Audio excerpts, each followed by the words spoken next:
opposed to Atmos. Yeah. So the way that we're using, because this has got MADI inputs and outputs, Sure. we're using the channel strips effectively as inserts Right. in Pro Tools. Yeah. So you run through here, A to D conversion, goes through the channel strips, or through the EQ, through the dynamics, then back out either pre or post fader via the digital output back into Pro Tools. And because Pro Tools has that aux I/O feature, you can add Dolby Audio Bridge on top of that. So you've got the MADI system, and then you've got the Dolby Audio Bridge.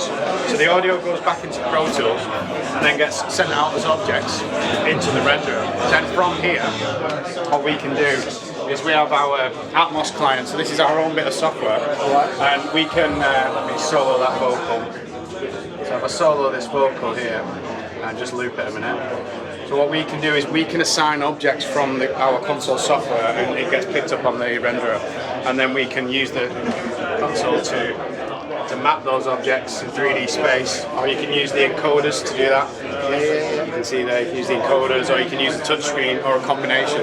So essentially you're mixing through the channel strips, and then you're controlling it digitally. So you're not going through any of the busing, because obviously you'd have to have 128 analog paths to do that. Of course. So basically, when it goes back into the renderer, we can pick any object. We can assign stereo or mono objects and pan them from here. We can also, you can see the Dolby output from the renderer. We can remotely control that from the console. Okay. So the cut and dim too.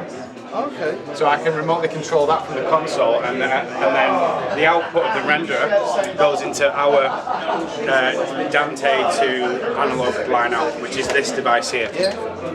So that's basically sending, if we had a 714 in here, that would be my speaker outs. And then you've got all the instant recall.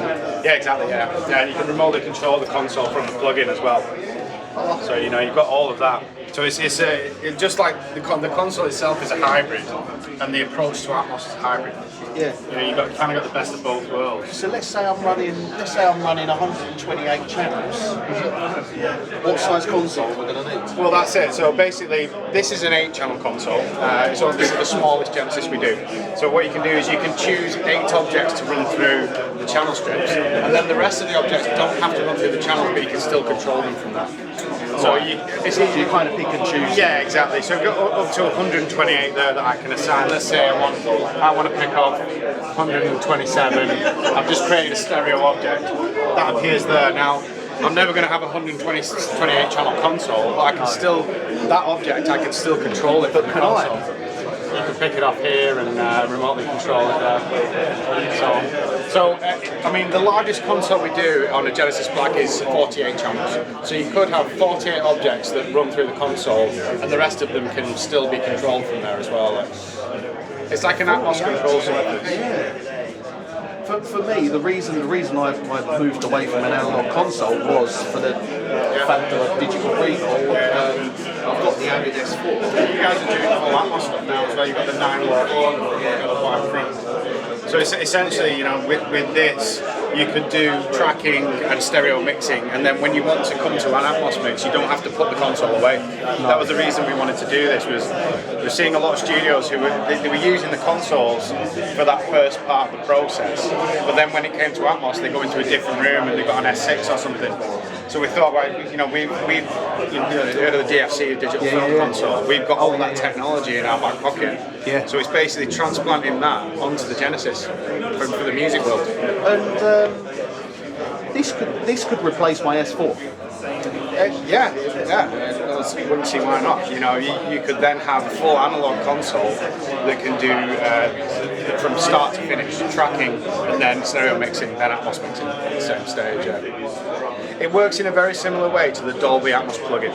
So that's kind of what that does. It's our own version of it that taps into the renderer and allows you to assign objects and control them. And we have another stage coming that isn't ready yet. Our software guys are developing it. See, this is our Genesis control plugin, which controls the analog side of the console. So I can control that. The next phase of this will be mirroring what that does. So we'll have the ability to automate all those patterns from here. You just have the mix plugin on space. In fact, I think we have a demo version that's not fully ready yet. That's what it will look like. So any of these parameters, it would mirror it on there. And then if you want to automate any of those positions, you just add them in as automatable parameters, you know.